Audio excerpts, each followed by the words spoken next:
Ball joint pullers. Ball joint പുള്ളേഴ്സിന്റെ ലൈഫിനെ പറ്റി നമ്മൾക്ക് ഒരുപാട് കംപ്ലൈന്റ്സ് വരുന്നുണ്ട്. ബോൾ ജോയിന്റ് പുള്ളേഴ്സിന്റെ ത്രെഡിന് എപ്പോഴും ഡാമേജ് വരുന്നു എന്നുള്ളതാണ്. നമുക്കറിയാം, നമുക്ക് വിവിധ തരം ബോൾ ജോയിന്റ് പുള്ളറുകൾ അവൈലബിൾ ആണ്. ഈ തരത്തിലുള്ള ടവർ ടൈപ്പ് ബോൾ ജോയിന്റ് പുള്ളറുകൾ അവൈലബിൾ ആണ്, ഏറ്റവും ഹെവി ഡ്യൂട്ടി ആയത്. പിന്നെ നമുക്ക് സീസർ ടൈപ്പ് ഉണ്ട്, ക്ലോ ടൈപ്പ് ഉണ്ട്, പിക്കിൾ ഫോർക്ക്. അതിൽ പിക്കിൾ ഫോർക്ക് ടൈപ്പ് ഒഴികെ ബാക്കി എല്ലാത്തിനും കോമൺ ആയിട്ട് വരുന്നതാണ് ഇങ്ങനത്തെ ഒരു ത്രെഡഡ് റോഡ് ഉണ്ടാവും. അപ്പൊ ഈ ത്രെഡഡ് റോഡിന്റെ പ്രത്യേകത വെച്ചാൽ നമ്മളുടെ ഫ്രീ ആയിട്ട് വളരെ ഹാസിൽ ഫ്രീ ആയിട്ടുള്ള ലോഡ് ആപ്ലിക്കേഷന് വേണ്ടിയിട്ട് എപ്പോഴും ഇതിൽ ഫൈൻ ത്രെഡ് ആണ് ഉപയോഗിക്കുക. ഈ ഫൈൻ ത്രെഡിന്റെ പ്രത്യേകത വെച്ചാൽ നമ്മൾ വെറുതെ എന്തെങ്കിലും ടൂൾ എടുത്ത് അടിച്ചാൽ ഇതിന്റെ ഒരു ചതവ് വരുന്ന നമുക്കാണ്. അത് അതിന്റെ മെറ്റീരിയലിന്റെ പ്രത്യേകതയാണ്, അതല്ലാതെ ക്വാളിറ്റി ഇഷ്യൂ ഒന്നുമല്ല. അപ്പൊ നമ്മൾ എപ്പോഴും ഇതിന് ചതവ് പറ്റാതെ നോക്കണം. അതിന് വേണ്ടിയിട്ട് ആവശ്യമായ ലൂബ്രിക്കേഷൻ ഓയിലൊക്കെ കൊടുക്കണം.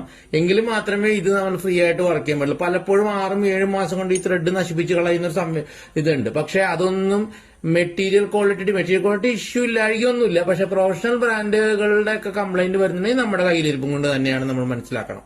അപ്പൊ ഇതൊക്കെ വളരെയധികം നമ്മുടെ ടെക്നീഷ്യന്മാരെ സഹായിക്കുന്ന ഒരു ടൂളാണ്. അപ്പൊ ഇത്തരം ടൂളുകൾ ഉപയോഗിക്കുമ്പോൾ 2 കാര്യങ്ങൾ നിങ്ങൾ ശ്രദ്ധിക്കണം. ഒന്ന്, നമ്മൾ ഇതിന്റെ ത്രെഡ് റോഡിന് എപ്പോഴും നല്ല രീതിയിലുള്ള ലൂബ്രിക്കേഷൻ കൊടുത്ത ശേഷം മാത്രമേ ഉപയോഗിക്കാൻ പറ്റുള്ളൂ.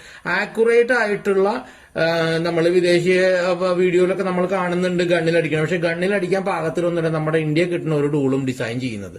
അത് ചിലതൊക്കെ നിങ്ങൾക്ക് കിട്ടുന്നുണ്ടെങ്കിൽ നിങ്ങളുടെ ഭാഗ്യം എന്ന് വിചാരിച്ചാൽ മതി. അതേപോലെ തന്നെ നമ്മുടെ റബ്ബർ ബൂട്ട് കയറി വരുന്ന ഈ ഭാഗമുണ്ട്. ഈ ഭാഗം നമ്മൾ എപ്പോഴും ഗ്രീസ് വെച്ചിട്ട് ലൂബ്രിക്കേറ്റ് ചെയ്യണം. അത് നമ്മൾ റബ്ബർ പാർട്ടിന്റെ മുകളിലും ചെയ്യണം. അതേപോലെ തന്നെ ഈ കൊള്ളുന്നത് അത് അതിന്റെ ലൈഫിനെ കൂടുതൽ നീട്ടാൻ സഹായിക്കും. അപ്പൊ നമ്മൾ ത്രെഡിനെ ചെയ്യണം.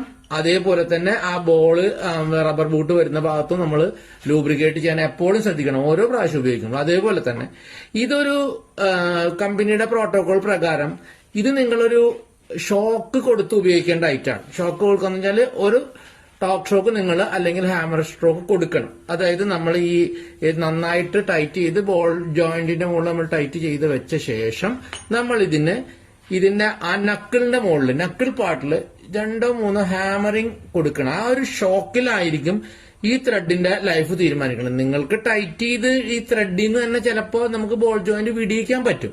പക്ഷെ അങ്ങനെ ചെയ്യുമ്പോൾ ഈ ത്രെഡിന്റെ മുകളിൽ ലോഡ് കൂടുതലായിരിക്കും. അപ്പൊ നിങ്ങളൊരു ഹാമർ ഷോക്ക് ചെറിയ രീതിയിൽ കൊടുക്കുമ്പോൾ, അതിപ്പോ സാധാരണഗതിയിൽ കമ്പനിക്കാർ തന്നെ പറയുന്നതാണ്. അതേപോലെ തന്നെ നമ്മുടെ മിക്ക ആശാന്മാർക്ക് അങ്ങനെ മുട്ടി കൊടുത്തു കഴിഞ്ഞാൽ അത് പെട്ടെന്ന് വിട്ടുവരാനുള്ള സാധ്യതയുണ്ട് എന്നുള്ളത്. അങ്ങനെയും കൂടി ചെയ്തു കഴിയുമ്പോൾ ഇതിന്റെ ലൈഫ് വളരെ കൂടുതൽ കിട്ടും. അങ്ങനെയാണെങ്കിൽ വർഷങ്ങളോളം യാതൊരുവിധ കുഴപ്പമില്ലാതെ നിങ്ങൾക്ക് ഇത്തരം ടൂളുകൾ ഉപയോഗിക്കാനും സമയം ലാഭിക്കാനും അതേപോലെ തന്നെ നമ്മുടെ അഴിച്ചെടുക്കുന്ന ഭാഗങ്ങൾ കേടുപാടുകൾ ഇല്ലാതിരിക്കാനും സഹായിക്കും.